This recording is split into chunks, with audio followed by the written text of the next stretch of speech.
Hi friends, welcome back on my channel. So सबसे पहले जो है, अगर आप मेरे चैनल पे फर्स्ट टाइम आए हैं then subscribe my channel and like and share my videos. And साथ ही साथ जो है मेरी वीडियो को एंड तक ज़रूर देखें। सो आज का हमारा टॉपिक है public and global enterprises. So, first of all, we will start with the introduction. So, introduction में है, first is role of private sector versus public sector since independence. Independence से बाद जो है हमें ये देखना है private sector and public sector का क्या रोल था। सो फर्स्ट है आफ्टर इंडिपेंडेंस डे के बाद जो है government of India nationalised many enterprises and also established many new undertakings. जो है इंडिपेंडेंस डे के बाद जो है आज़ादी के बाद जो है इंडिया की गवर्नमेंट ने बहुत सारी इंटरप्राइजेस को कंपनीज़ को जो है वो नेशनलाइज्ड कर दिया और उन्हें इस्टेब्लिश किया न्यू अंडरटेकिंग के साथ। और many areas of business were reserved for public sector. उनमें से ज़्यादातर जो सेक्टर थे वो रिजर्व थे पब्लिक सेक्टर के लिए। और एंट्री हुई तब प्राइवेट सेक्टर की was restricted in the form of licensing. Private sector में उनके साथ एंट्री की जिसमें जो है उन्हें लाइसेंस की लिमिट जो है वो दी गई ताकि वो अपने बिजनेस को जो है आगे एक्सपेंड कर पाएँ। So in spirit of restricted rule, अगर हम जो है ये रिस्ट्रिक्टेड रूल जो उनके साथ रिस्ट्रिक्शंस थी, रूल्स थे, उन्हें उनका रोल जो है वो प्ले करने के लिए कंटिन्यू टू ग्रो और जो है बिज़नेस को ग्रो करने के लिए उसकी कंट्रीब्यूशन के लिए इकोनॉमिक डेवलपमेंट जिसके साथ जो कंट्री की जुड़ी हुई थी उसके लिए जो है उसकी जो रिस्ट्रिक्टेड रूल्स हैं उन्हें फॉलो करना पड़ता था। और गिविंग प्योरिटी, और जो है इसके साथ जो है जो पब्लिक सेक्टर है उन्हें प्योरिटी देने लगे। सो ये जो सेक्टर है कुड नॉट डू, तो जो पब्लिक सेक्टर है वो इतना ज़्यादा जो है इकोनॉमिक ग्रोथ के लिए कंट्री की डेवलपमेंट के लिए जो है ज़्यादा नहीं हो पाया, तो ये सेक्टर ज़्यादा इंक्रीज़ नहीं हो पाया। सो पब्लिक सेक्टर की जो प्योरिटी देखते हुए जो है एक नई जो है पॉलिसी बनाई गई जिसका नाम है एलपीजी पॉलिसी, जो कि 1991 में जो है इंडिया में पब्लिश की गई। और इस पॉलिसी की में क्या है, इस पॉलिसी को लाया गया एलपीजी पॉलिसी को, और इस LPG means liberalisation, privatisation and globalisation. उसके बाद जो है ये जो पब्लिक सेक्टर एंटरप्राइजेस है ये तीन पार्ट्स में डिवाइड हुआ। टाइप्स जो है इसके तीन फॉर्म्स हैं। First is departmental undertaking, second is public and statutory corporation and third is government companies. इनमें जो है सबसे पहले हम रीड करेंगे डिपार्टमेंटल अंडरटेकिंग्स। ये जो है ओल्डेस्ट फॉर्म है पब्लिक सेक्टर की, और डिपार्टमेंटल अंडरटेकिंग्स में एज अ कंसीडर इसे किया जाता है one department of the government. ये गवर्नमेंट का एक डिपार्टमेंट के तौर के ऊपर इसे कंसीडर किया जाता है, और इसमें जो है कोई भी सेपरेशन एग्जिस्टेंस नहीं होती है गवर्नमेंट की। और ये जो है ओवरऑल कंट्रोल, ये फंक्शन करता है कि ये ओवरऑल कंट्रोल होता है वन मिनिस्ट्री और डिपार्टमेंट ऑफ द गवर्नमेंट। और इसमें जो है गवर्नमेंट का एक डिपार्टमेंट या फिर मिनिस्ट्री जो है उसका ओवरऑल कंट्रोल होता है पूरी अंडरटेकिंग के ऊपर। और इसमें जो है एग्जांपल ली गई हैं जैसे रेलवे की, डिफेंस की, पोस्ट एंड टेलीग्राम की, टेलीग्राफ की, ब्रॉडकास्टिंग की, टेलीफोन सर्विसेज की। ये वो वाली सर्विसेज हैं जो डिपार्टमेंटल अंडरटेकिंग है और जिनका जो है ओवरऑल कंट्रोल होता है पूरी गवर्नमेंट का। उसके बाद है इसके फीचर्स। इसके फीचर्स में जो first feature is they operate under the overall control of one of the ministries of central और स्टेट गवर्नमेंट। इसमें जो है ओवरऑल कंट्रोल होता है एक जाने का, वन का, जिसमें जो है सेंट्रल एंड स्टेट इन दोनों में से किसी एक का जो है उस ऑपरेशन मतलब जो डिपार्टमेंटल है उसके ऑपरेशंस के ऊपर जो है कंट्रोल होता है, लेकिन ओवरऑल कंट्रोल होता है। सेकंड क्या है, they are a part of government, ये गवर्नमेंट का पार्ट है।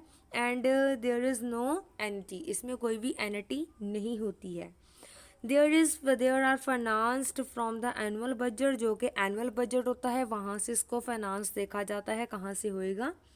और इसकी जो रेवेन्यूज़ होती हैं डिपार्टमेंटल अंडरटेकिंग की, वो डिपॉजिट करवाई जाती है एक ट्रेजरी ऑफ द गवर्नमेंट, एक ट्रेजरी की फॉर्म में उन्हें डिपॉजिट करवाया जाता है छोटे छोटे टर्म्स में। ये जो है स्यूड इन अ सेम मैनर, ये जो है स्यूड भी कर सकते हैं सेम मैनर में। अगर एक जो है सूट अगेंस्ट द गवर्नमेंट, अगर जो है कुछ भी चीज़ें ये सूट नहीं करती है, देन ये क्लेम भी कर सकते हैं दूसरे के ऊपर। And they are under the control of departmental head, ये जो है प्रॉपरली इनका कंट्रोल डिपार्टमेंट के हेड के अंदर होता है। और हु इज़ अकाउंटेबल, जो कि कंसिडर मिनिस्ट्री के साथ इसे देखा जाता है। आगे है इसके मेरिट्स। मेरिट्स में क्या है, इजी फॉर्मेशन, इन्हें इजी फॉर्म किया जाता है। इजी फॉर्म मीन्स ये इजी फॉर्म होता है डिपार्टमेंट में, कोई भी रजिस्ट्रेशन जो है इसमें कंपलसरी नहीं होती है। नेक्स्ट इज़ इफेक्टिव कंट्रोल, इसमें जो है इफेक्टिव कंट्रोल होता है एज इट इज़ डायरेक्टेड और सेंट्रलाइज, चाहे वो जहाँ से उसे डायरेक्ट किया जा रहा है, जहाँ से इसका कंट्रोल किया जा रहा है, और जहाँ से इसका सेंट्रलाइज देखा जा रहा है। ऑप्टिमम यूटिलाइजेशन ऑफ फंड्स, इसमें जो है प्रॉपर यूटिलाइजेशन देखी जाती है फंड्स की, जैसे कि फंड मैटर्स, फाइनेंशियल मैटर्स जो हैं उन्हें subject to ministerial sensation, budget, accounting, audit, ये सारा कुछ जो है इसमें देखा जाता है कि कैसा बजट है, कैसा सेशन है, कैसे अकाउंटिंग है, और साथ में क्या क्या इसमें ऑडिट किया जा रहा है। आगे है अकाउंटेबिलिटी। अकाउंटेबिलिटी मीन्स ये डायरेक्ट जो है पार्लियामेंट्री कंट्रोल होता है इसमें, जो इसकी परफॉर्मेंस है डिपार्टमेंट की वो डिस्कस की जाती है पार्लियामेंट में। और सो ये जो है एक पब्लिक अकाउंटेबिलिटी के तौर पे भी इसे देखा जाता है। पब्लिक रेवेन्यू, ये जो है डिपार्टमेंटल अंडरटेकिंग है, इनके रेवेन्यूज़ जो है वो डिपॉजिटेड करवाए जाते हैं treasury of the government, means छोटी छोटी टर्म्स में करवाए जाते हैं। इनकी जो अंडरटेकिंग्स होती हैं वो गवर्नमेंट की रेवेन्यू को इंक्रीज़ करती हैं। Last is security. सिक्योरिटी में क्या है, ये जो एक्टिविटीज़ हैं, परफॉर्मेंस है डिपार्टमेंट की, वो हाईली सीक्रेट होती है, जो गवर्नमेंट जो है इसे अवॉइड करती है कि ज़्यादा से ज़्यादा इसमें पब्लिक का जो है पब्लिक का इंटरेस्ट बढ़े, लेकिन पब्लिक को इसे जो है डिस्क्लोज़ किया ना जा सके ड्यू टू सीक्रेसी। इसी सीक्रेसी के कारण जो है ओनली मोस्ट सेंसिटिव एरिया, इन्हें मोस्ट सेंसिटिव एरियाज भी बोला जाता है और डिफेंसिव भी बोला जाता है। नेक्स्ट है डीमेरिट्स। डीमेरिट्स में है इनफ्लेक्सिबिलिटी, ये जो इस टाइप के जो डिपार्टमेंटल अंडरटेकिंग्स होती हैं ये वर्क करती हैं एक रिस्ट्रिक्ट पार्लियामेंट्री कंट्रोल के ऊपर, और ये टू मच इंटरफेरेंस होती है इसमें टॉप ऑफिशियल्स की, जो मिनिस्टर्स होते हैं, और इन्हें जो है ट्रीट किया जाता है one of the government office, इसे गवर्नमेंट ऑफिस के तौर पे भी ट्रीट किया जाता है। सो जैसे कि इस पे गवर्नमेंट के ऑफिशियल्स होते हैं, इसी कारण से जो है इन्हें फ्लेक्सिबिलिटी जो है वो रिड्यूस की जाती है, और जो इफ़िशेंसी है वो अंडरटेकिंग्स की देखी जाती है। Next is lack of motivation, इसमें जो है मोटिवेशन की बहुत ज़्यादा कमी होती है, क्योंकि डिपार्टमेंटल में किसी की जो है नो पावर टू यूटिलाइज, इसमें किसी की पावर को यूटिलाइज नहीं किया जाता है। Their revenues as these are deposited in, जैसे कि मैंने बोला ही है, जो उनके रेवेन्यूज़ होते हैं, जो उनकी इनकम सोर्सेज होती हैं, वो एक ट्रेजरी मतलब छोटी छोटी टर्म्स में, स्मॉल टर्म्स में की जाती हैं। और ये जो है ये इंसेंटिव जो है वो maximum, there is no incentive, इन्हें कोई भी इंसेंटिव जो है ज़्यादा से ज़्यादा प्रॉफिट में से नहीं मिलते हैं। और there is no direct relation, ना ही इनका एफर्ट और रिवॉर्ड के साथ कोई भी डायरेक्ट रिलेशन होता है। जैसे कि अगर कोई पर्सन एफर्ट कर रहा है, अच्छा एफर्ट कर रहा है, तो उसी हिसाब से इस डिपार्टमेंट जो है उन्हें रिवॉर्ड के तौर पे नहीं दिया जाता। और जो प्रमोशंस हैं वो बेस होती है सीनियरिटी, मतलब जो सीनियरिटी होती है उसके बेसिक के ऊपर जो है इसकी प्रमोशन देखी जाती है। साथ ही साथ जो है इसमें ये भी देखा जाता है कि इनके एफर्ट जो है नॉट ऑन द बेस के ऊपर है या नहीं, इन्हें भी नहीं ध्यान दिया जाता। सो एम्प्लॉयज़ इसी वजह से है उनकी परफॉर्मेंस के हिसाब से जो है उन्हें मोटिवेशन नहीं दी जाती।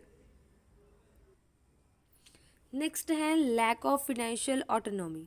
इसमें क्या है, ऑटोनॉमी होता है आज़ादी, जो डिपार्टमेंटल अंडरटेकिंग होती हैं वो लॉन्ग टर्म जो प्लान नहीं किए जाते, वहाँ पे लॉन्ग टर्म इन्वेस्टमेंट प्रोजेक्ट्स नहीं होते हैं, as they are subject to the budgetary control, क्योंकि ये बजटरी कंट्रोल होता है गवर्नमेंट का कि कितना गवर्नमेंट का बजट होएगा उससे हिसाब से इन्हें कंट्रोल किया जाएगा।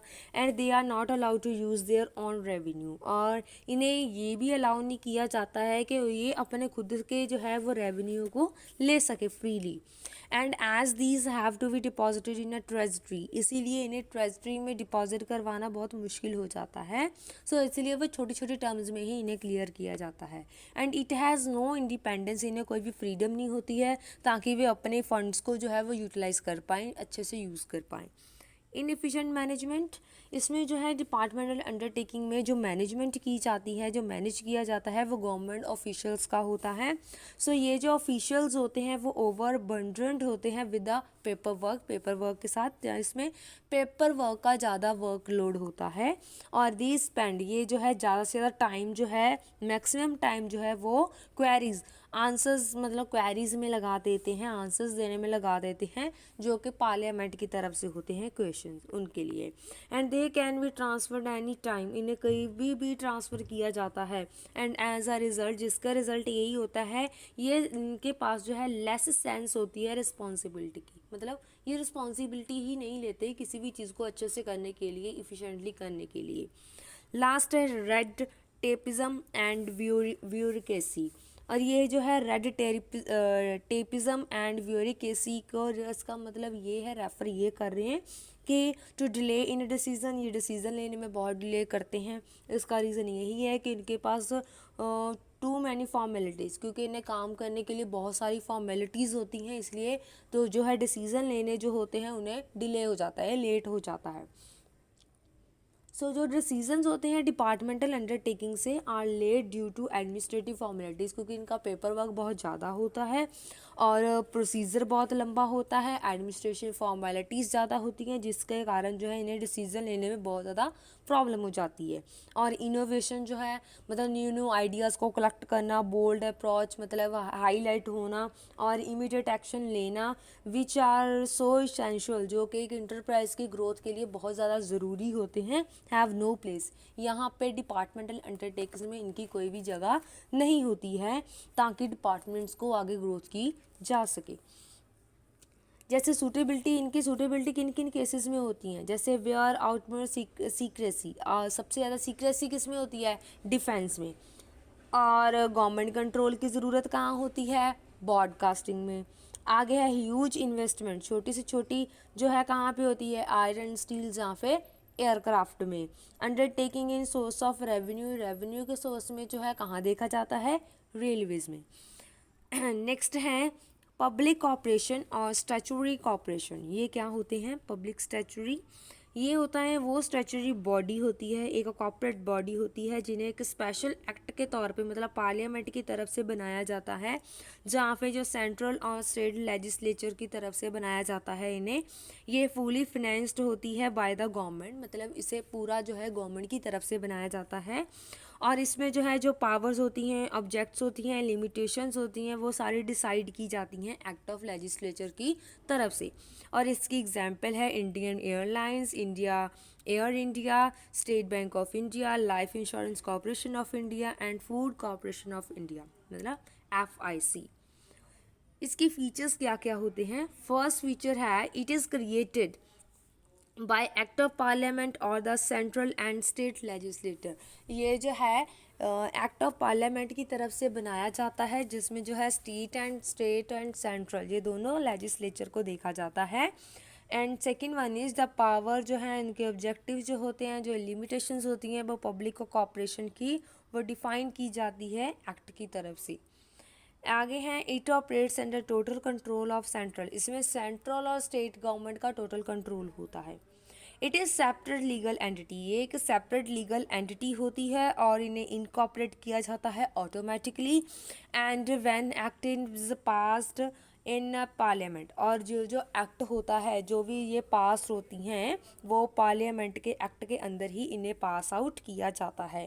And it is managed by, इसे बोर्ड ऑफ डायरेक्टर्स की तरफ से मतलब मैनेज किया जाता है, जो कि गवर्नमेंट की तरफ से नॉमिनेट किए होते हैं। And it enjoys the administrative autonomy, और यहाँ पे जो है एडमिनिस्ट्रेटिव ऑटोनॉमी जो कि आज़ादी होती है इन्हें, और फ्री फ्रॉम पॉलिटिकल इंटरफेरेंस, और पॉलिटिकल पार्टीज़ की इसमें कोई भी इंटरफेरेंस नहीं होती है। और इनका मेन मोटिव यही होता है to survive to general public, मतलब जनरल पब्लिक को सर्विसेज प्रोवाइड कर सकें। पब्लिक ऑपरेशन में क्या होता है, हैज़ इट्स ओन रूल, इसमें इनके अपने ही रूल होते हैं। एक होता है रिक्रूटमेंट का, मतलब एम्प्लॉयज़ को रिक्रूट करने का, मतलब अपॉइंट करने का। अदर इज़ रेम्यूनरेशन, उन्हें सैलरीज प्रोवाइड करने का, स्टाफ हो चाहे वो एम्प्लॉय हो। पब्लिक और जो स्टैचुटरी कॉर्पोरेशन हैं उनके merits and demerits. First is administrative autonomy, इसमें क्या है, जो पब्लिक कॉर्पोरेशन है ये एबल है मैनेज करे it's affair with independent and flexibility, ये जो है अपने जो उनकी प्रॉब्लम्स हैं, इश्यूज हैं, वो फ्लेक्सिबिलिटी खुद से इंडिपेंडेंटली फ्रीडमली जो है वो सॉर्ट आउट कर सकते हैं।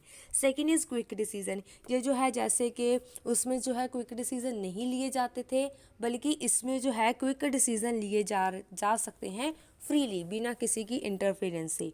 और इसमें फाइल वर्क बहुत ज़्यादा कम है, और इनके जो फॉर्मेलिटीज़ हैं वो भी बहुत कम है, जिससे जो है डिसीज़न लेने से पहले जो अपना आइडियाज़ जो है वो अच्छे से कलेक्ट कर पाते हैं, और कम्प्लीटली जो है वो वर्क कर पाते हैं।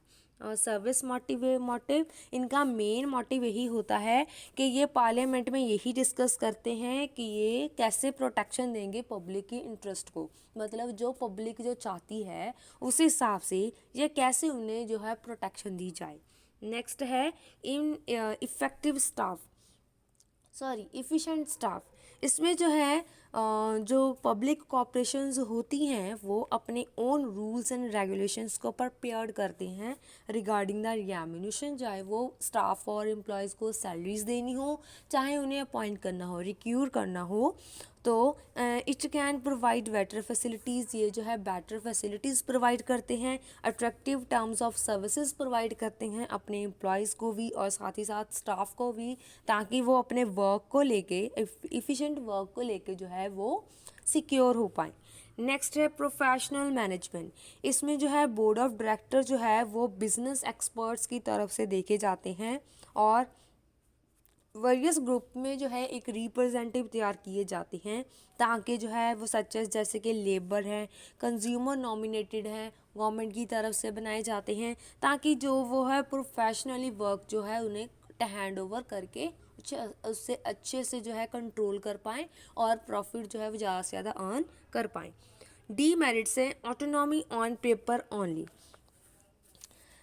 इसमें जो है ऑटोनॉमी है, आज़ादी है, फ्रीडम है, और फ्लेक्सिबिलिटी भी है इसमें पब्लिक कॉर्पोरेशन में, कि ओनली फॉर नेम सेक, और मतलब ये सिर्फ नाम के साथ ही देखते हैं। प्रैक्टिकली जो मिनिस्टर्स है, गवर्नमेंट ऑफिशियल्स है, पॉलिटिकल पार्टीज़ हैं, वो interfere with the working of these corporation, ये जो है इन कॉर्पोरेशंस में ज़्यादा से ज़्यादा इंटरफेरेंस करती हैं। लैक ऑफ इनिशिएटिव, इसमें जो है पब्लिक कॉर्पोरेशन जो है do not have to face any competition, ये इनके पास कोई कंपटीशन नहीं होता है फेस करने के लिए, and are not guided by profit motive, और जो है ये जो है प्रॉफिट मोटिव के साथ जो है वो गाइड नहीं कर पाते हैं। And so the employees do not take initiative to increase the profit, जो एम्प्लॉयज़ होते हैं उनके पास जो है इनिशिएटिव, नए नए आइडियाज़ नहीं होते हैं जिसके साथ जो है वो नए नए प्रॉफिट्स को अर्न कर पाए, ज़्यादा से ज़्यादा प्रॉफिट जो है अर्न कर पाएँ और लॉस को कम कर पाएँ। जो लॉसेस होते हैं पब्लिक कॉर्पोरेशंस में are made good by the government, वो गवर्नमेंट की तरफ से ही होते हैं। आगे है रिग्रेक्ट स्ट्रक्चर, रिग्रेक्ट स्ट्रक्चर में क्या है कि ये जो हैं ऑब्जेक्ट्स हैं, पावर जो हैं वो पब्लिक कॉर्पोरेशंस की हैं, उन्हें डिफ़ाइन किया जाता है एक्ट की तरफ से, and these can be amended, ये जो हैं अमेंडेड की जाती हैं, मतलब जो एक्ट होते हैं या फिर जो भी उनके लॉ तैयार किए जाते हैं, रूल्स तैयार किए जाते हैं, उनमें अमेंडिंग की जाती है। अमेंडिंग मीन्स चेंजेस किए जाते हैं, कुछ ना नया नया जो है ऐड किया जाता है।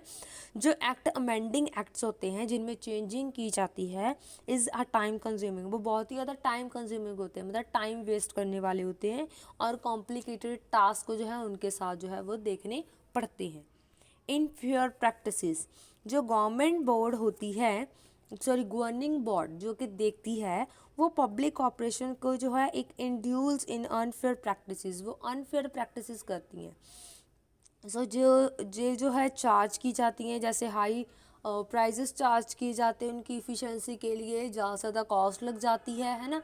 तो इसी वजह से जो है ये इसका डीमेरिट बन जाता है कि जो उनके काम है वो अनफेयर होते हैं, वो प्री डिसाइडेड नहीं होते अच्छे से, जिसके कारण जो है वो टाइम कंज्यूमिंग ज़्यादा हो जाती है, टाइम ज़्यादा ले लेते हैं और डिसीज़न लेने में भी प्रॉब्लम हो जाती है।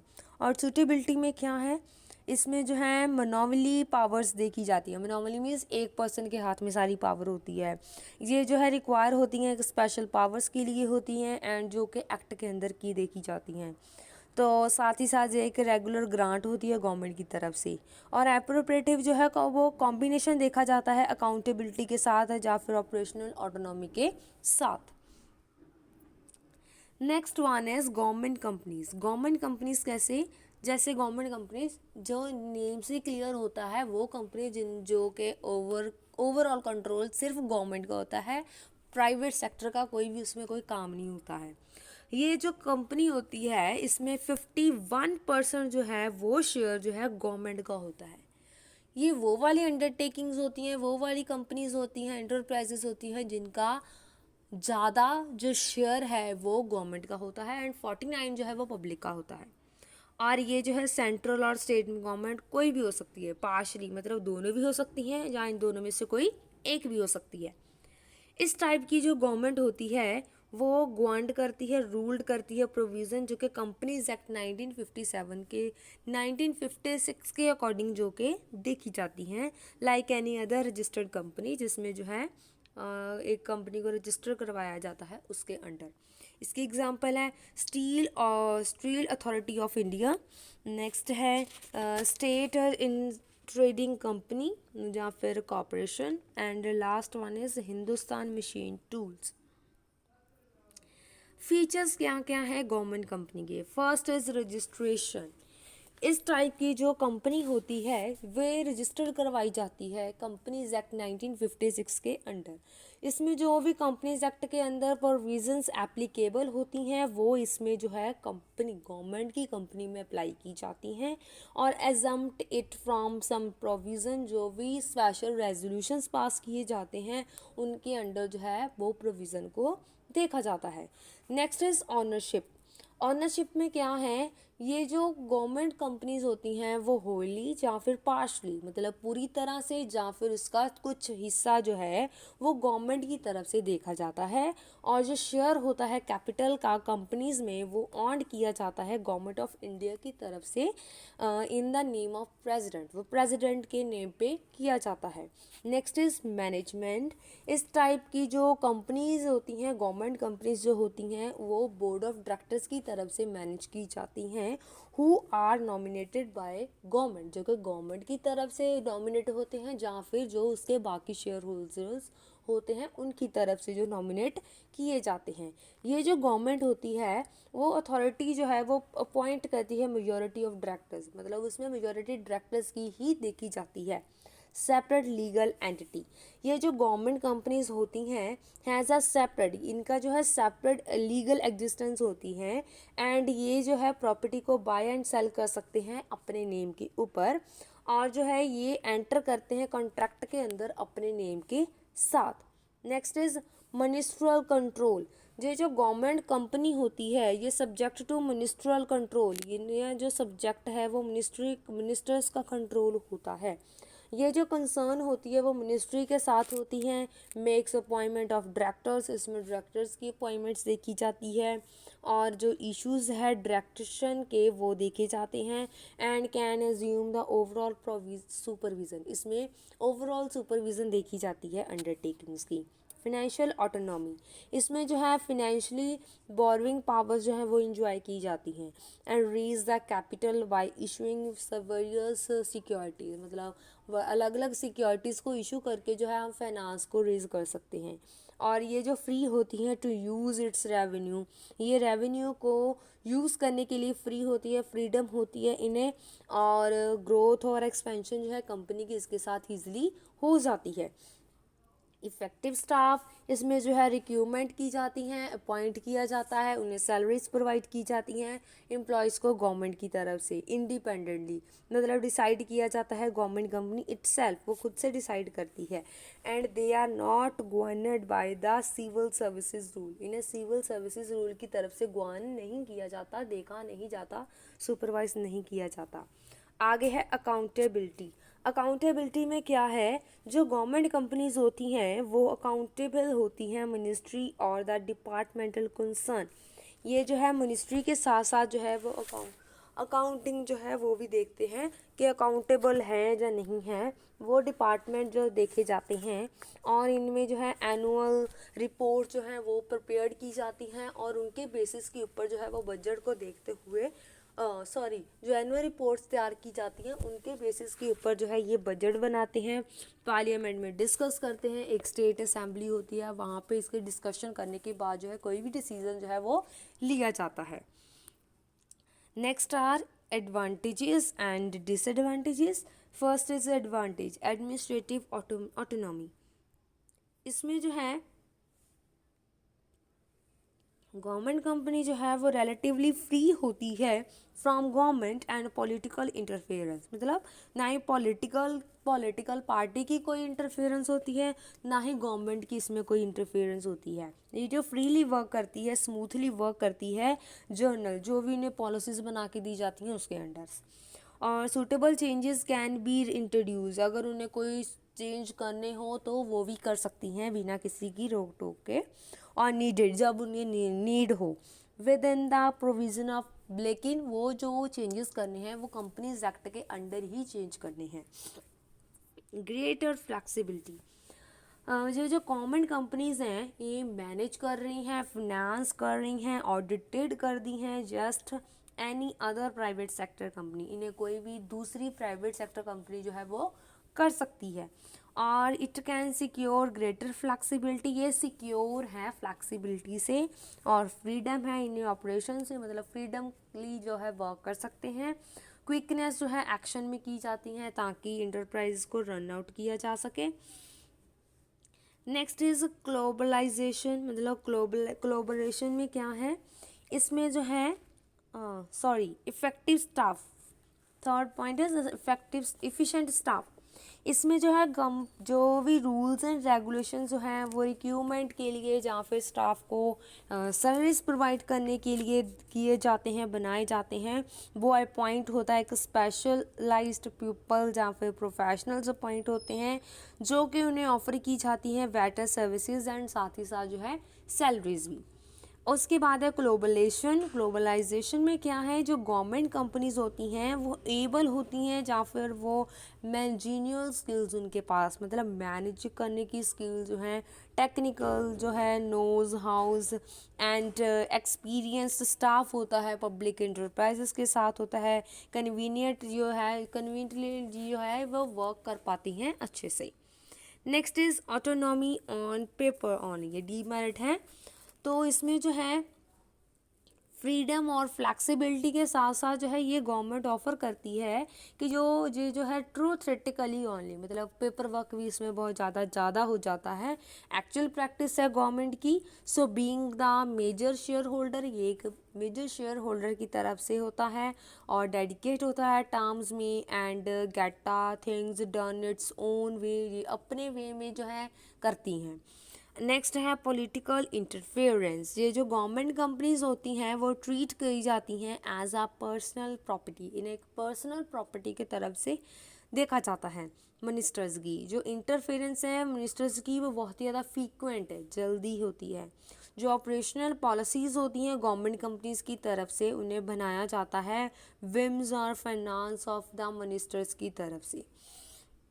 Board packed with government inter representative, इसमें जो है बोर्ड ऑफ डायरेक्टर्स जो होते हैं वो गवर्नमेंट कंपनीज में अपॉइंट किए जाते हैं गवर्नमेंट की तरफ से। सो ये जो डायरेक्टर्स होते हैं वो ऑलवेज रेडी होते हैं कि please the government rather than improving efficiency of the government company, ताकि वो गवर्नमेंट कंपनी की जो इफ़िशेंसी है उन्हें ज़्यादा से ज़्यादा अच्छे से इम्प्रूव कर पाएँ। Next is multinational company. Multinational company में जो है हम ग्लोबल इंटरप्राइजेस भी बोल सकते हैं इन्हें, मल्टीनेशनल कंपनी को। मल्टीनेशनल कंपनीज होती हैं जो कि एक से ज़्यादा जगह पे होती हैं। सो मल्टीनेशनल मीन्स वो कंपनीज जो कि ऑपरेट की जाती हैं मैनी कंट्रीज़ में, ज़्यादातर कंट्रीज़ में। और ये जो कंट्रीज़ होती हैं इनमें ब्रांचेस होती हैं, इनकी फैक्ट्रीज़ होती हैं, वर्कशॉप्स होती हैं डिफरेंट कंट्रीज़ में।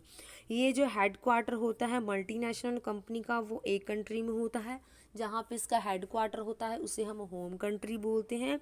बाकी जहाँ पे बिजनेस कैरी किया जाता है वो होस्ट कंट्रीज़ होती हैं। जैसे इनमें एग्जांपल दी गई है कोका कोला की, हुंडई की, नाइके की, रिबॉक की, लॉरियल की, सोनी की, एलजी, सैमसंग, ये जो हैं ये सारी ग्लोबल इंटरप्राइजेस हैं।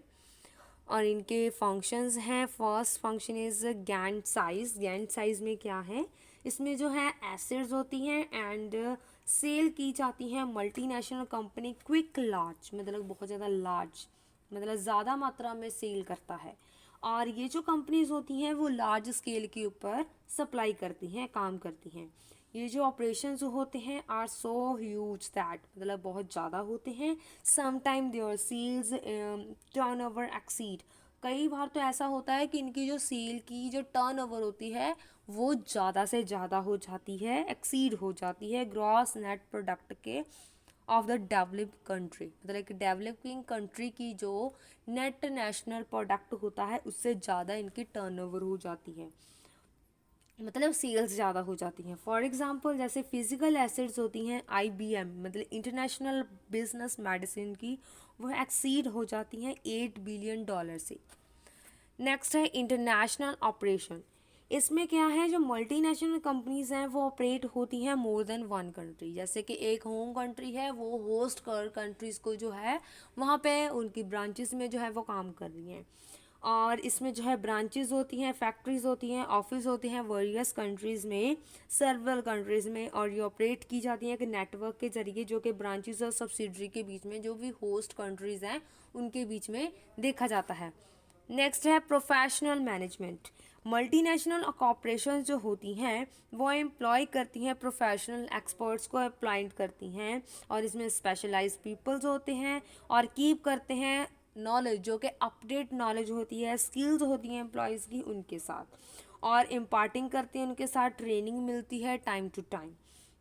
It employs professionals to handle the advance in technology. ये जो है प्रोफेशनल्स होते हैं हैंडल करते हैं एडवांस इन टेक्नोलॉजी, मतलब नई नई टेक्निक्स के साथ। आगे है सेंट्रलाइज कंट्रोल।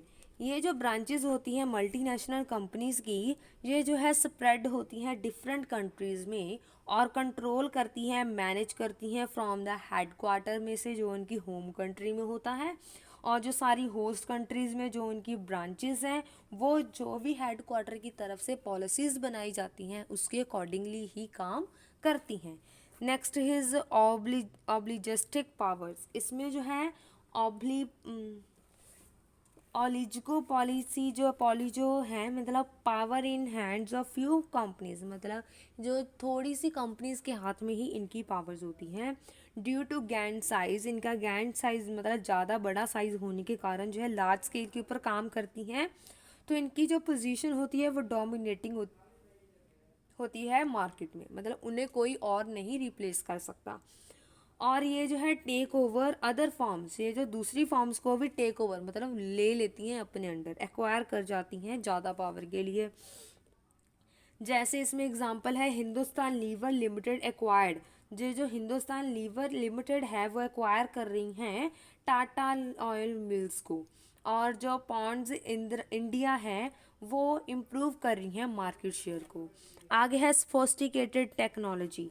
इसमें मल्टीनेशनल कंपनीज में जो है वो make use of latest technology, उसमें लेटेस्ट टेक्नोलॉजी को लाया जा रहा है और सप्लाई की जाती है वर्ल्ड क्लास प्रोडक्ट्स को, मतलब अच्छे से अच्छा प्रोडक्ट है वो सप्लाई करता है। ये एम्प्लॉय करता है कैपिटल इंसेंटिव टेक्नोलॉजी के साथ और इनोवेटिव टेक्नोलॉजी ऑफ प्रोडक्शन, इनमें नई नई टेक्नोलॉजी लाई जाती है प्रोडक्शन की। लास्ट है international market. Due to vast resources, ज़्यादा रिसोर्सेज होने के कारण, मार्केटिंग स्किल ज़्यादा अच्छी होने के कारण जो जो मल्टीनेशनल कॉर्पोरेशंस होती हैं इनके पास जो है असेस इंटरनेशनल, मतलब बहुत ज़्यादा इंटरनेशनल मार्केट्स होती हैं और ये एबल होती हैं सेल कर पाएँ प्रोडक्ट एंड सर्विसेज को डिफरेंट कंट्रीज़ में। और इनकी जो सेफ्टी गार्ड जो हैं वो भी दिए जाते हैं, मतलब हाई टेक्नोलॉजी की इंडस्ट्रीज़ प्रोवाइड की जाती हैं, जैसे टेली कम्युनिकेशन हो गए, पेट्रोकेमिकल्स हो गए, ये सारी चीज़ें जो हैं वो उन्हें करवाई जाती हैं। फॉरेन इन्वेस्टमेंट्स होती हैं इनके, और साथ ही साथ जो है इन्हें इम्प्रूवमेंट भी की जाती है बैलेंस ऑफ पेमेंट, मतलब पेमेंट जो फॉरेन एक्सचेंज के साथ इनका बैलेंस पेमेंट है, इनफ्लो एंड आउटफ्लो होता है, उन्हें भी बैलेंस किया जाता है।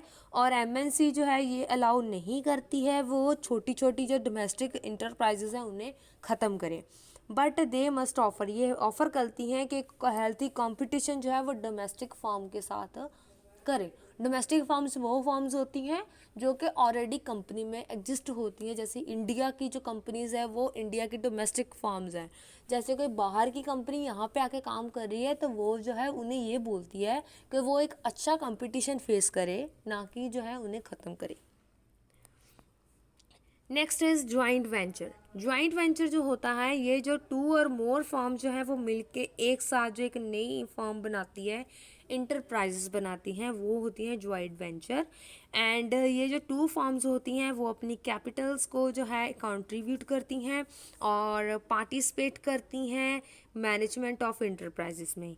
सिंपल वर्ड्स में बोलें, जो ज्वाइंट वेंचर होती है वो एक पार्टनरशिप होती है टू फर्म्स के बीच में, और फर्म्स ऑफ सेम कंट्री, वो जो फर्म्स होती हैं सेम कंट्री की होती हैं, एज वेल एज जो फर्म्स होती हैं वो टू डिफरेंट कंट्रीज़ की भी हो सकती हैं एक जॉइंट वेंचर बनने के लिए। इसमें एग्जांपल है Tata iron and steel company, जिन्हें जो है ज्वाइंट किया है IPCOL के साथ, और दूसरी यो एक गवर्नमेंट इंटरप्राइजेस है और यो प्रमोट करी है IPI टाटा को। तो उसके बाद है जैसे एक नेक्स्ट है मारुति कंपनी जो है इंडिया की है और सुजुकी कंपनी जो है वो जापान की है। वो दोनों मिलके जो है वो मारुति सुजुकी इंडिया लिमिटेड के नाम से जानी जाती हैं। ऐसे ही बहुत और भी कंपनीज़ हैं जो कि एक साथ मिलके जो है एक कंपनी जो है वो बना रही हैं। और जैसे कि इसमें बिरला जामा की जो एग्जाम्पल है वो भी इसमें ली जा सकती है। जो जामा मोटर कंपनी है वो जापान की है और इंडिया की जो है वो थुंगा बड़ा इंडस्ट्रीज़ लिमिटेड इंडिया की है, जो दोनों मिलके बिरला और जामा कंपनी के नाम से जानी जाती हैं। और इसके फीचर्स हैं, first feature is reduce competition. ये जो टू कंपनीज मिलके जो है एक साथ काम करती हैं, इसके साथ जो कंपटीशन है वो ख़त्म हो जाता है, मतलब जो रिसोर्सेज जो वेस्ट होते हैं वो ख़त्म हो जाते हैं कंपटीशन में। एंड दे विल स्ट्रेंथ, इनकी जो है मिलके एक स्ट्रेंथ बन जाती है ऑर्गेनाइजेशन, मतलब एक अच्छी स्ट्रेंथ, मतलब स्ट्रॉन्ग ऑर्गेनाइजेशन एक डेवलप हो जाती है। रिड्यूस रिस्क, इसमें जो है रिस्क हाई रिस्क जो है वो अच्छे से ले पाते हैं। न्यू एंड इनोवेटिव वेंचर्स मिलके जो है रिड्यूस करते हैं, जैसे कि दो कंपनीज में जो एक में साथ मिलके रिस्क को शेयर कर पाते हैं और उन्हें प्रॉब्लम नहीं होती है रिसोर्सेज को वेस्ट करने में। Next is protection of small companies. इनके साथ जो है जो छोटी छोटी कंपनीज होती हैं वो उन्हें प्रोटेक्शन मिल जाती हैं, मतलब वो एक लार्ज फर्म के साथ अच्छे से compete कर पाती हैं।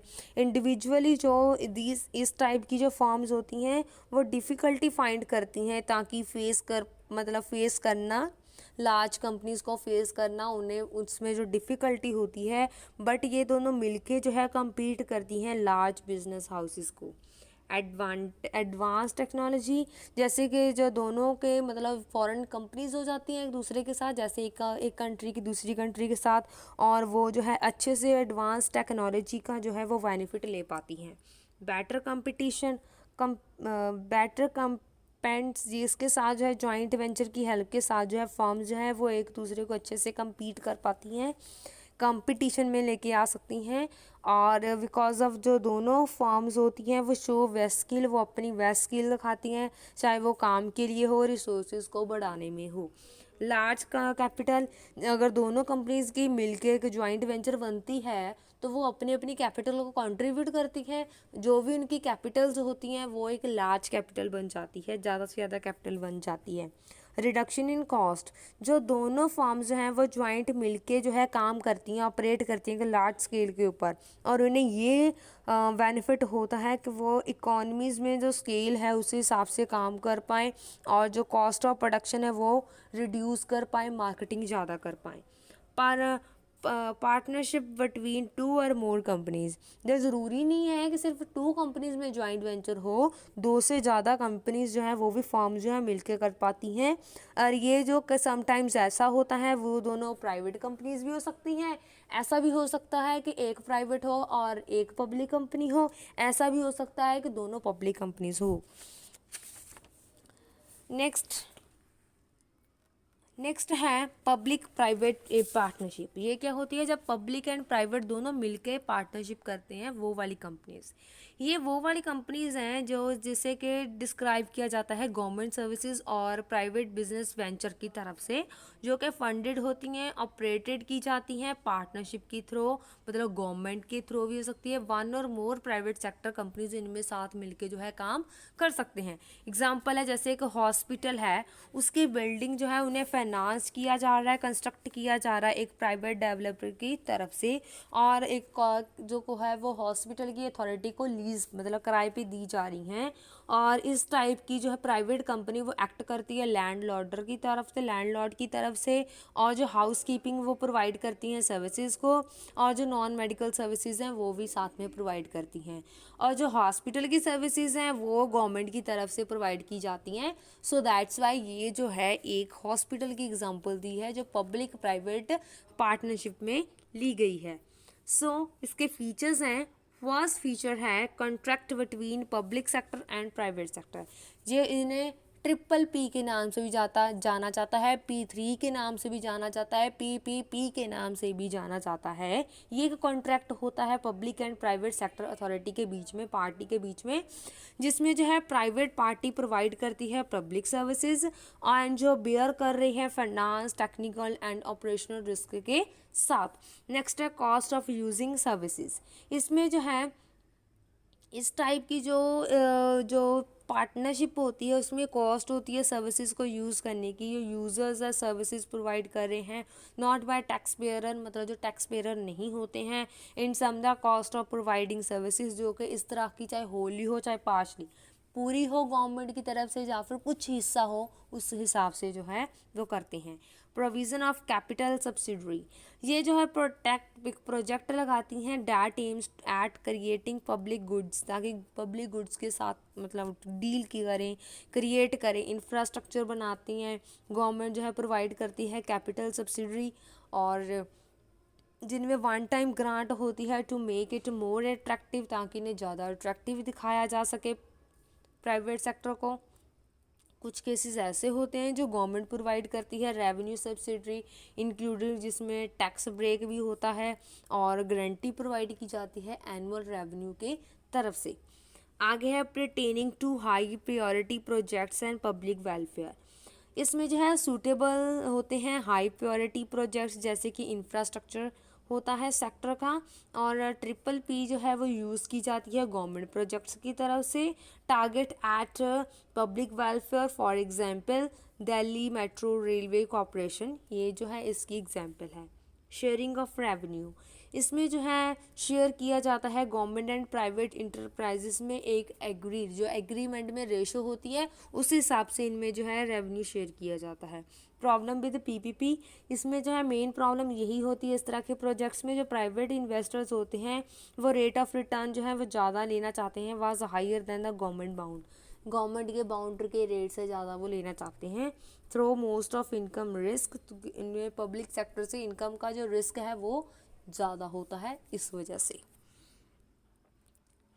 Thank you for watching my video, and अगर आपको कोई भी क्वेरी है, कोई भी क्वेश्चन अराइज हो रहा है माइंड में, then have to comment in my inbox, comment box, और लाइक शेयर एंड सब्सक्राइब ज़रूर करें मेरी वीडियो को, और ज़्यादा से ज़्यादा शेयर करें। और अगर आपको कोई और टॉपिक के ऊपर जो है इससे रिलेटेड एनी टॉपिक जो चाहते हैं आप वीडियोस, देन वो आप मुझे कमेंट बॉक्स में बता दें और I have to try. Thank you and